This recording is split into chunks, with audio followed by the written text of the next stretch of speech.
अखिल भारतीय क्षत्रिय महासभा, अग्नि सेना परिवार और मातृशक्ति मंच पर उपस्थित सभी समय का विशेष ध्यान, इसलिए मैं उस बात को बहुत संक्षिप्त में रखूंगा।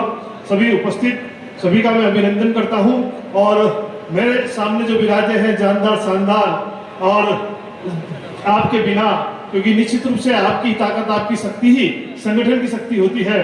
तो जितने भी संगठन में शक्ति जो बनी है वो आपकी ताकत है। तो आप सबका भी मैं हार्दिक अभिनंदन करता हूं और अभिनंदन के साथ में राजपूत कल्याण समिति के जितने भी अध्यक्ष, उपाध्यक्ष महोदय, सचिव महोदय, उन सबका साधुवाद धन्यवाद करना चाहता हूं कि ये धरोहर जो तैयार की है वो बहुत ही अच्छी धरोहर तैयार की है और दिन ब दिन प्रगति हो रही है और आप सबका जो क्षेत्रीय सहयोग है वो बहुत अच्छा मिल रहा है। इसलिए सभी की ओर से इस मंच पर विराजे हुए उन सबका मैं मेरी ओर से और संगठन की ओर से, सभी की ओर से, राजपूत कल्याण समिति को भी मैं उसका भी हार्दिक अभिनंदन, जोरदार राजपूत कल्याण समिति के लिए हार्दिक अभिनंदन, ताली, स्वागत, वंदन करता हूं। बात सिर्फ दो मुझे रखना है कि जनगणना चल रही है और जनगणना के अंदर एक जनगणना हो चुकी है मकान सूचीकरण की, दूसरी जनगणना 1 फरवरी से होना है और वो भी जो है परिवार की जनगणना होगी। उस परिवार की जनगणना में एक जाति का कॉलम आएगा और उस जाति के कॉलम के अंदर चूंकि राइट का निशान लगाना है, प्रश्न पूछे जाएंगे, तो उसमें आपको अलग अलग, चूंकि हमारी शाखाओं को नहीं बांटना है, कोई प्रवाह है या ऐसा कहीं नहीं लिखना है। जिन राजपूत और छत्री दो शब्द चल रहे हैं, सभी संगठनों से चर्चा हो रही है, कोई कह रहा कि छत्री लिखेंगे और कोई कह रहा कि राजपूत लिखेंगे। लेकिन मैं चाह रहा हूं कि इस मंच से जो भी एक फाइनल हो जाए, सभी जगह हमारी बात चल रही है, फाइनल हो जाए।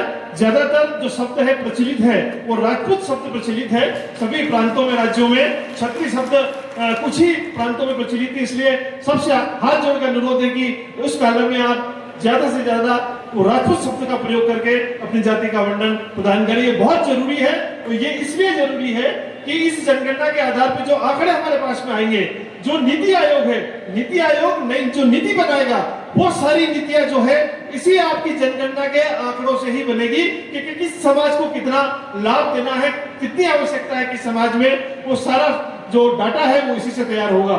ये सब इस जरूरी है। और एक बात और मैं करना चाहता हूं, मैं जिस संगठन को चलाता हूं, दहेज विरोधी क्षत्रिय संगठन, वो पूरे भारत में 5-7 राज्यों में संचालित है।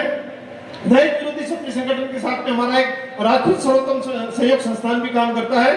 राजस्थान के अंदर 152 कड़ी लग चुकी है। 7 करोड़ रुपए हमने सीधे उस परिवार की आर्थिक मदद की है। 152 परिवार को आर्थिक रूप से चयनित करके मदद की है।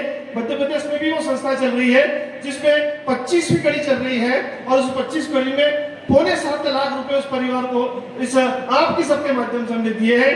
और एक तीसरा संगठन हमारा काम करता है जिसका नाम है जय भवानी मातृशक्ति तलवारबाजी संघ, जो बालिकाओं के लिए हम तलवारबाजी का प्रशिक्षण कराते हैं, तलवारबाजी के साथ में कराटे का और लाठी का प्रशिक्षण कराते हैं। 3 प्रशिक्षक यहाँ हो चुके हैं, राजस्थान में भी लगातार प्रशिक्षण चल रहे हैं। ऐसा हमारा जो है वो बहुत ही लंबे समय से चल रहा है। तो आप सबको मैं चाहूंगा कि इस प्रकार के, चूंकि हमारा संगठन रचनात्मक काम करता है, बाकी जितने भी संगठन है सब सृजनात्मक काम करते हैं। रचनात्मक और सृजनात्मक में अंतर कुछ नहीं है, लेकिन अपनी की जो शैली है, कार्य करने की जो प्रणाली है वो अलग प्रकार की है। और एक बार जयपुर में एक पत्रकार साहब ने मुझे पूछ लिया कि समाज ने, राजपूत समाज ने इस देश के लिए किया क्या। मैं बड़ा विचित्र हो गया।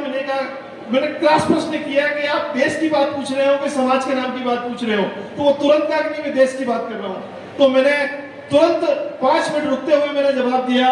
मैंने कहा जिस समाज ने 40 लाख एकड़ जमीन, जिस समाज ने 545 रियासत, जिस समाज ने 18 गढ़, जिस समाज ने 18,700 किले, सिर्फ भारत के देश के संविधान को, एक राष्ट्र के निर्माण को बनाने के लिए दान कर दिए, नौशावर कर दिए। इससे ज्यादा और किस समाज की बात करेंगे और उस समाज के मामले में क्या आप बात कहेंगे। पत्रकार साथी ने मुझे बड़ा ही तरीके से उन्होंने प्रत्युत्तर देके कहा कि नहीं आपकी बात बिल्कुल सही है। सरदार वल्लभ भाई पटेल साहब के कहने पर इस एक राष्ट्र के निर्माण के लिए हमने त्याग किया है। ये त्याग जीवन भर पर्यंत, जब तक ये कलयुग है और जितने भी चारों युग है, जब तक रहेंगे तब तक इस बात को कोई नहीं भुला सकता। जाति वो बात को मैं नहीं करते हुए अपनी वाणी को विराम देता हूँ और फिर राजपूत कल्याण समिति को मैं बहुत बहुत धन्यवाद, साधुवाद देता हूँ। आपने हमको यहाँ बुलाकर मान सम्मान दिया, इसके लिए बहुत बहुत धन्यवाद। जय हिंद, जय भारत, जय महाराणा प्रताप।